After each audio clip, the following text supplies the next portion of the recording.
Então o que eu posso falar pra vocês, assim, é tudo muito estranho, cara. Eu fiz um vídeo do Júnior Bond e ela respondeu, entendeu? Qual é a próxima? O Neymar vai tomar um... O Neymar que anda com o Nicolas. Aliás, eu vou comentar já da briga do bolsonarismo, né? Mas é uma coisa completamente nova, é muito ataque. Eu encontrei minha família esse fim de semana e falei, cara, se preparem. Eu encontrei minha sobrinha, que é o bebezinha. Bebezinha não, ela já tem 6 anos, mas eu fico imaginando o mal que as pessoas podem fazer para as pessoas. Aí me veio uma angústia, me veio um peso muito grande. E é isso que eu tô com um peso muito grande dentro de mim. E por mais que eu tenha, sabe, eu comemore, vejo os números, vem um peso colossal, cara. E eu entendo porque as pessoas desistem no caminho, porque o peso é muito, muito, muito grande. Tá? E nem cheguei perto do peso real, concreto, sabe? Quem diz que política é um negócio bom, não é. Política é um negócio trágico, cara. É sempre muito trágico. Eu volto pra falar pra vocês. Eu acho que eu tendo a continuar subindo aí nas pesquisas, mas não é só, não é bom, é esquisito. Eu falo pra vocês, cara. Eu falo de quem tá aqui nesse jogo, do outro lado aqui, da telinha, né? Do outro lado da telinha. Não é fácil, né?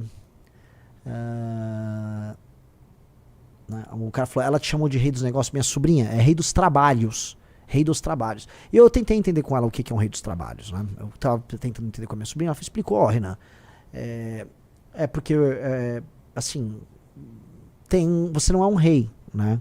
Porque as crianças trabalham com essas imagens arquetípicas muito simples. A pessoa que manda em tudo é um rei. Mas aí explicar assim, não é um rei. Seria um presidente. O que é um presidente? A criança não sabe o que é um presidente. Ela acha que quem manda em tudo é um rei. Então ela fala assim, bom, se é um presidente, ele não é um rei, mas ele dá ordem nas coisas. Então ele faz as pessoas trabalharem.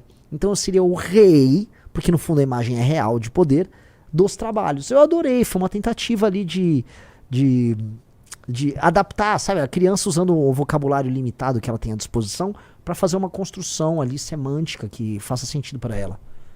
Né? É isso, aí a Marli Clemente, só vivenciando a vida assim. A vida é assim, a vida é muito difícil. E assim, é um tipo de experiência que poucas pessoas podem ter. Que é você falar, poxa, estou crescendo em pesquisas presidenciais, estou sofrendo ataques, e você tem que desenvolver, cara, que é uma coisa... eu gostaria muito de conversar, aliás, peço aqui, com um político grande e velho. Isso não sou legal. Isso eu sou bem gay. Eu quero conversar com um político grande, velho e peludo. Não, assim, um político old school, porque assim, essas pessoas passam por várias pressões. Eu já vi isso antes, eu cheguei a comentar. E essas pressões, elas fazem com que a pessoa desenvolva, não é uma psicopatia, mas é uma frieza diante dos ataques, uma frieza diante dos problemas que todo grande líder político tem que passar. E você não tem que personalizar esses ataques, você tem que, né, live and let go, né? Você tem uma coisa de um desapego com os danos que eles geram à imagem sua. A única coisa que, assim, minha imagem dane-se, eu não ligo pra minha imagem, nunca liguei. Agora eu ligo pra minha família, pra amigos, e eu não gosto de sentir que eu tô prejudicando amigos com atitudes minhas ou com o meu passado, sei lá. Então, é ruim só. Mas eu tenho que aprender a lidar, porque eu tenho que ser forte. A gente, pra fazer o que nós temos que fazer, nós temos sempre que ser muito fortes, né? É isso. King of Works. Chama o Frota, ele vai. O Frota tava todo simpático. Assim, Renan, estou torcendo por você. Né? Esse aí sempre quis ser do MBL. Badunts. Não? Nossa.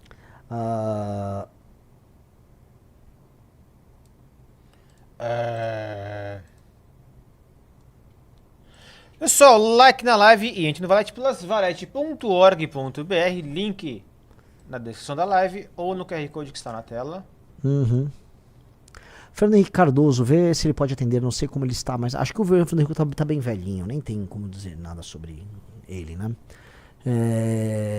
Ele que quis roubar o MBL de vocês, né? Ele mesmo. Ele com o Bolsonaro à época, né? Lá em 2018.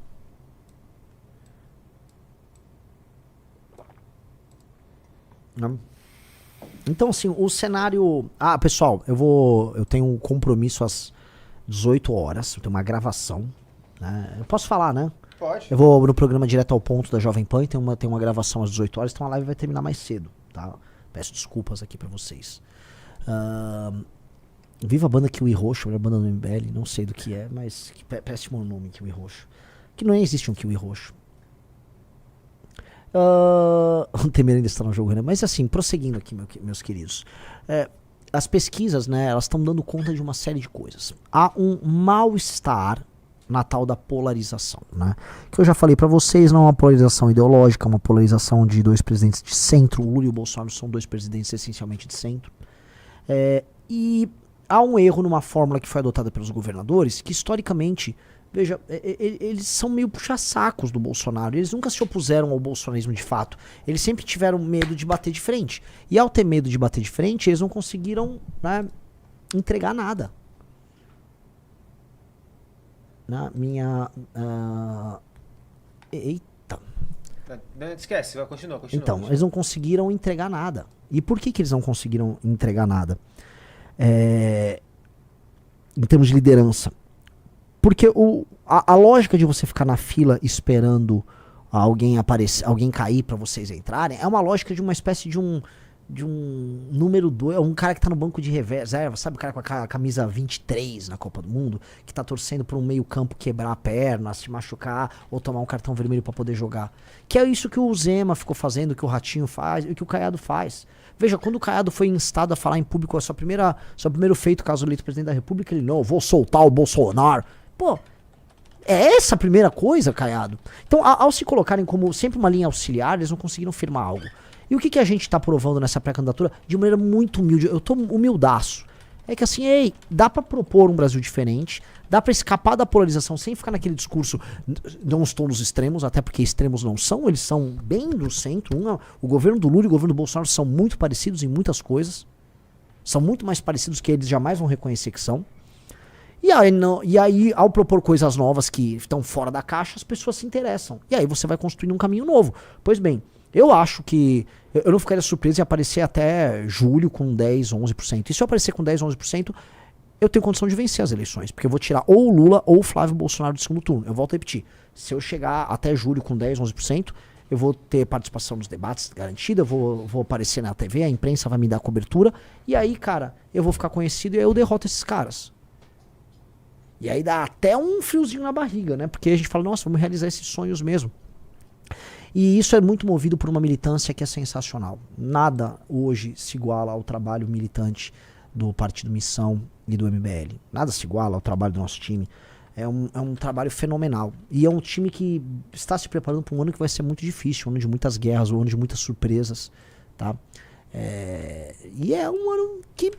cara, a gente vai se firmar como força política e toda vez que você se firma como força política, você vai passar pelas dores do crescimento, pelos desafios. Imagina assim, essas últimas semanas, hoje, acho que formalmente hoje é o último dia das filiações, né? E, cara, todo mundo correndo pra lá e pra cá pra se filiar no partido A, partido B, partido C. E a gente conseguiu montar um time legal filiado pra lançar pelo Partido Missão.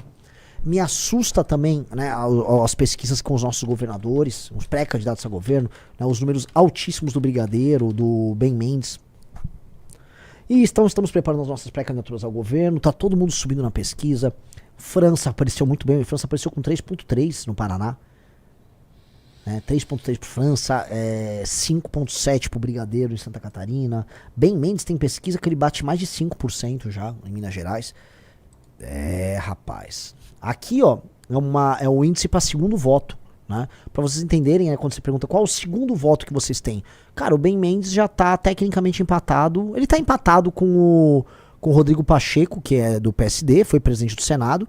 E como segundo voto, ele tá na frente do Matheus Simões e do Gabriel Azevedo. Gabriel Azevedo foi presidente da Câmara de Vereadores de Belo Horizonte, foi candidato a prefeito de Belo Horizonte. E o Matheus Simões é o atual governador de Minas.